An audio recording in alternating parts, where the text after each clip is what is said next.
Bismillahirrahmanirrahim. Alhamdulillah ala ni'matil Islam wal iman. Wassalatu wassalam ala khairil anam. Sayyidina Muhammadin wa ala alihi wa sahbihi wasallam. Amma ba'd. Para pemirsa sekalian dimanapun Anda berada, Assalamualaikum warahmatullahi wabarakatuh. Malam hari ini kita akan lanjutkan kajian kita pada pesan-pesan Nabi Muhammad SAW. Semoga kita termasuk orang-orang yang layak dikatakan mencintai beliau SAW, dengan kita menghidupkan sunnah-sunnahnya. Dan mudah-mudahan kita diberikan oleh Allah Subhanahu wa Ta'ala kecenderungan kepada Nabi Muhammad SAW, sehingga kita bisa mengindahkan setiap pesan-pesan beliau di dalam hidup kita. Malam hari ini saya memiliki sebuah pesan Nabi Muhammad SAW yang disampaikan kepada Abu Dzar radhiyallahu anhu. Ya, Abu Dzar seorang sahabat Nabi Muhammad SAW. Beliau mengatakan, "Ausani khalili." Selalu. Ya. Mereka selalu mengatakan, semua ya, sahabat Nabi, mereka adalah orang-orang yang mabuk cinta dengan Nabi. Semua mengatakan, semua merasa cinta sama Nabi Muhammad, merasa paling dicintai sama Nabi Muhammad, merasa paling dekat dengan Nabi Muhammad ya. Sehingga mereka mengatakan beliau inilah orang yang cintanya sudah menyatu dalam diriku ya. Ausani khalili ya. Mereka berlomba-lomba untuk mencintai Nabi Muhammad SAW ya. Mereka Abu Dzar Al-Ghifari mengatakan, Ausani khalili SAW bi khisalin minal khair. Nabi Muhammad, kekasihku Nabi Muhammad berpesan kepadaku tentang beberapa kebaikan. Ya. Yang pertama, ausani bi alla anzura ila man huwa fauqi wa an anzura ila man huwa duni. Pesan yang pertama, kata Abi Dzar, Nabi Muhammad SAW berpesan, jadilah engkau wahai Abi Dzar orang yang tidak selalu melihat yang di atasmu, tapi selalu melihatlah yang di bawahmu. Nah, ini pesan penting hadirin. Ya. Orang kalau dia selalu melihat yang di atasnya, dia akan selalu merasa kekurangan. Ya. Sehingga dia tidak pandai mensyukuri kenikmatan atau kelebihan yang Allah berikan kepadanya. Kelebihan yang Allah berikan kepadanya dianggap sesuatu itu yang tidak berarti, tidak bernilai. Karena matanya, hatinya terpaut kepada yang lebih dari dia. Dia sudah punya rumah, dia lihat orang yang punya rumah besar. Sudah punya rumah besar, dia lihat orang yang punya rumah besar dan mewah. Sudah punya rumah mewah, dia lihat orang yang lebih lagi. Sehingga betapapun dia mendapatkan kenikmatan, dia merasa Allah masih belum adil dengan dia. Karena dia belum mendapatkan seperti yang didapatkan oleh orang itu. Nah, makanya kata Nabi Muhammad, supaya kamu jadi orang yang bisa bersyukur, supaya kau jadi orang yang bisa menilai karunia yang Allah berikan kepadamu itu, lihatlah yang di bawahmu. Kalau kau kenyang, lihatlah orang yang tidak bisa makan. Ya. Jangan lihat orang yang makannya enak, tapi lihat orang yang nggak bisa makan. Alhamdulillah, walaupun saya cuma punya makan nasi putih dengan lauk, tempe dan tahu, tapi masih ada yang bisa saya makan. Syukur. Ya. Akhirnya dia tahu ternyata ini memang nikmat. Ya. Ya. Lihatlah yang di bawahmu, jangan lihat yang di atas, supaya kita bisa tahu bahwa apa yang Allah berikan kepada kita itu adalah memang sesuatu yang pas dengan kadar kita. Karena kalau kita diberikan oleh Allah Subhanahu wa Ta'ala sesuatu itu lebih daripada kemampuan kita memikulnya, maka kita akan sengsara. Ya. Akan sengsara. Ya. Ibarat bejana. Itu kalau dia kapasitasnya itu 5 liter, kita paksa isi 10 liter, nggak mampu dia menampung. Ya. Nah, Allah memberikan kepada setiap orang itu rezekinya, kenikmatan itu sesuai dengan kapasitasnya. Kapasitasnya. Allah berikan begitu. Hatta walaupun dalam masalah kesehatan. Ya. Orang yang kaya kalau dia nggak makan 4 sehat 5 sempurna, dia sakit. Tapi ada orang yang miskin, mereka itu jangankan berpikir 4 sehat 5 sempurna, itu nggak sempat. Mereka hanya bisa berpikir, saya bisa makan apa hari ini.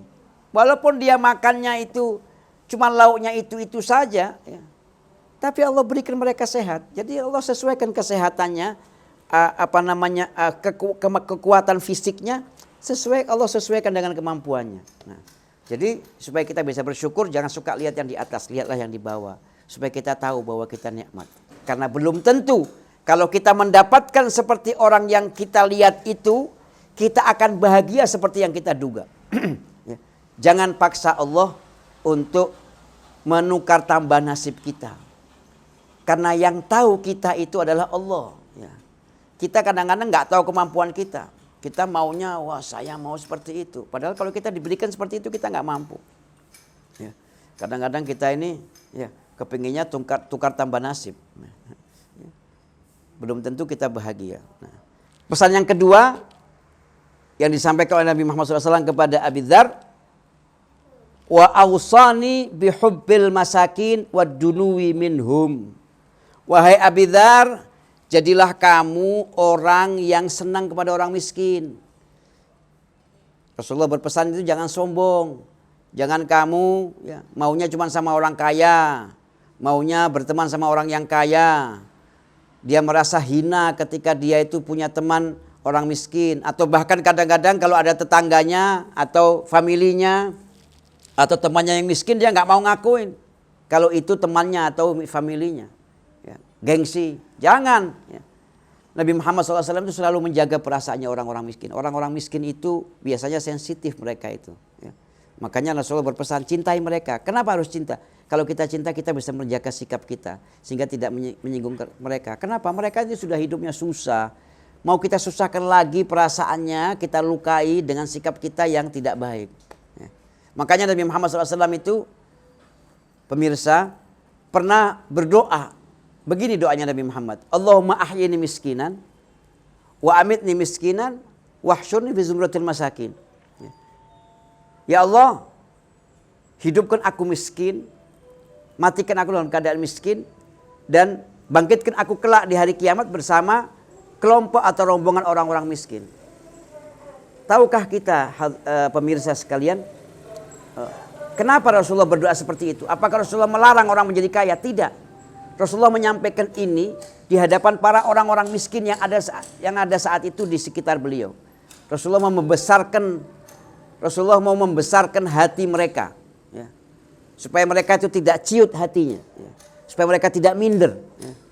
Seperti itu Rasulullah SAW menjaga perasaan mereka. Ya. Ya.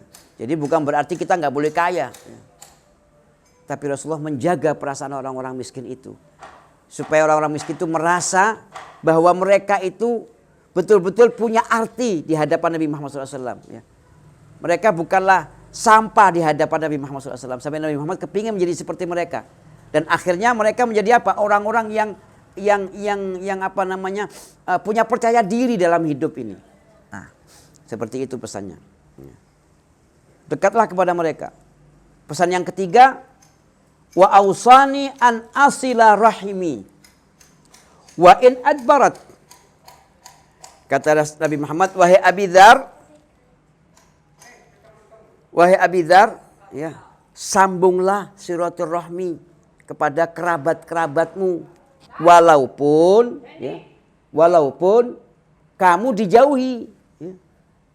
Walaupun kamu dijauhi. Yang namanya nyambung itu pemirsa bukan yang sudah berarti yang putus kita sambung. Ya. Jadi yang namanya silaturahmi itu bukan kalau dia datang ke rumah kita datang ke rumah dia. Kalau dia tegur kita tegur dia. Kalau dia baik kepada kita baik sama dia. Bukan itu. Itu biasa, wajar. Ya. Tapi namanya nyambung itu yang putus disambung. Ada family yang lupa sama kita, nggak pernah silaturahmi, kita datangin silaturahmi. Ada ponakan kita atau saudara kita, ya, yang nggak pernah nggak pernah menegur kita tegur dia. Nah, Itu yang maksud. Ya. Kalau kita hanya mau berhubungan sama yang baik-baik sama kita, bukan silaturahmi namanya, karena sudah tersambung. Apanya yang mau sudah tersambung? Nah, makanya kata Rasulullah, wa in adbarat, walaupun mereka itu menjauhimu, ya, jangan kau jauhi mereka. Justru yang menjauh kamu dekati. Ya. Soal dia membalas kebaikanmu atau dia tidak peduli dengan apa yang kamu lakukan untuk menyambung silaturahmi, urusan dia sama Allah. Yang penting kamu tidak punya utang sama Allah. Kamu nggak punya utang di hadapan Allah. Karena kamu sudah melakukan silaturahmi, cuma dia tidak mau. Ya. Biar nanti urusan dia sama Allah. Ya. Tidak usah kita urusin. Makanya anak tidak mau begitu, ini tidak usah. Silaturahmi. Soal dia nggak mau, urusan dia sama Allah. Tapi kita di hadapan Allah, kita nggak punya utang. Kita sudah menyambung silaturahmi itu. Ya. Wa ausani, pesan yang ketiga, alla akhafu fillahi laumata laim. Ya. Kalau ada sebuah kebenaran, sampaikan. Kamu jangan takut dengan cacian orang. Ya. Misalnya nih, ya. Kita, ya, biasanya nggak tutup aurat. Lalu kita kepingin tutup aurat karena kita sadar, kita sudah tua, kita sudah begini, saya mau tutup aurat, saya mau pakai baju yang islami. Pakai. Walaupun orang bilang, wah sok alim, memangnya itu santri, ngaji aja nggak bisa, mau sok pakai baju-baju syar'i. Jangan pedulikan itu. Wah, dari kapan dia belajar pakai kopiah putih, pakai kain sarung? Emangnya dia bisa baca kitab? Jangan dipeduli ini. Tetap aja pakai. Ya. Tetap aja pakai. Ya. Walaupun orang semua mencerca kita, mencaci kita, memaki kita, membenci kita, biarkan. Ya. Anjing menggonggong, kafilah tetap berlalu. Selama itu benar. Ya. Jangan takut dengan cacian dan cercaan orang lain. Ya. Jadi kita ini harus punya percaya diri. Artinya begini. Kita melakukan apa saja, kita harus tahu betul bahwa apa yang kita lakukan ini benar. Punya dasar-dasar hukum yang dibenarkan. Lakukan. Soal nanti ketika kita melakukan, kita mendapatkan cemoohan dari orang, itu nggak usah kita pedulikan. Tapi kita sudah yakin bahwa apa yang kita lakukan itu benar. Dan benar ini menurut neraca syariat, neraca Al-Quran, neraca sunnah. Bukan menurut neraca nafsu kita. Gak boleh dalam urusan agama. Saya kira tidak apa-apa itu. Karena kan ini kan begini. Tidak bisa. Agama ini nggak pakai kira-kira. Ya. Karena sudah jelas kata Nabi Muhammad. Aku sudah menerangkan ini agama sedemikian terangnya. Sehingga malam pun serasa siang. Saking terangnya. Ya. Jadi kalau sudah urusan syariat, urusan agama nggak boleh kita pakai. Saya rasa apa sih jeleknya, nggak bisa, nggak pakai itu nggak laku itu. Ya. Benar secara syar'i, benar secara nas. Ya. Kalau benar secara nas, benar secara syar'i, lakukan. Walaupun orang semua mencerca dan mencemooh kita. Ya. Kemudian wa ausani an aqula al-haq wa in kana murra. Berkatalah benar. Kalau ada orang dizalimi, belalah orang yang dizalimi itu. Walaupun itu pahit. Pahitnya kenapa? Akhirnya kamu akan dimusuhi orang. Ya. Katakan. Ya. Tetapi ya, membela itu ya kita harus tahu yang kita bela. Ya. Jangan kita nggak tahu apa-apa terus kita ngomong akhirnya kita salah. Ya. Ya. Jadi kebenaran itu jangan asal ngomong. Kita tahu ini benar, ada nasnya, ada tuntunannya, sampaikan. Walau kana murra, walaupun itu pahit. Biasanya ya, orang yang mengatakan kebenaran itu banyak musuhnya. Kalau di sebuah instansi, biasanya orang-orang yang jujur itu banyak musuhnya. Kenapa? Keberadaan orang-orang jujur itu membuat itu maling-maling menjadi tercium kelakuan busuknya. Ya. Nah, pada kondisi seperti ini tetap saja kamu ya mengatakan yang benar itu adalah benar dan yang salah adalah salah. Wa ausani, dan pesan yang berikutnya, an uktsira min qauli la haula wala quwata illa billah fa innaha kanzun min kunuzil jannah. Dan Rasulullah berpesan kepadaku, wahai Abi Dzar, ya, perbanyaklah kau mengucapkan zikir la haula, wala quwata illa billah. Ya. Kenapa harus zikir ini? Zikir ini isinya artinya la haula wala quwata illa billah ini adalah sebuah pengakuan. Kita mengaku bahwa aku ini ya Rabb nggak punya daya dan upaya. Ya. Aku tidak bisa mendatangkan kebaikan untuk diriku. Aku pun juga tidak bisa mencegah keburukan untuk datang kepadaku. Semuanya ya Rabb, kebaikanku, kebahagiaanku, keselamatanku ada di tanganmu. Aku hanya bisa berikhtiar, tapi semua ikhtiarku tidak akan bermakna tanpa ya, pertolongan dan bantuanmu. Nah, kalau orang sudah punya perasaan seperti ini di dalam hatinya, maka dia hidup ini tidak berat. Kadang-kadang pemirsa yang membuat kita berat itu, ya, yang membuat kita berat itu pemirsa apa? Yang membuat kita berat itu adalah kita suka mentarget diri kita melebihi kapasitas kita. Nah, kita merasa diri kita ini adalah orang yang super. Kita bisa mendatangkan semua yang kita mau. Ya, kadang-kadang kita merasa seperti itu. Akhirnya apa? Kita susah sendiri, kita capek dan target kita nggak terpenuhi. Tapi orang yang menyerahkan keberhasilannya digantungkan kepada Allah, maka dia hidup tidak akan sengsara. Ya. Demikian pesan Nabi Muhammad SAW, ya, yang mana semua pesan-pesan ini kalau kita indahkan akan menjadikan hidup kita ini menjadi indah, ya. Hidup kita ini menjadi ringan, tidak penuh dengan beban dan pikiran. Ya. Mudah-mudahan kita bisa mengindahkannya. Mohon maaf atas segala kekurangan. Wal afu minkum. Wassalamualaikum warahmatullahi wabarakatuh.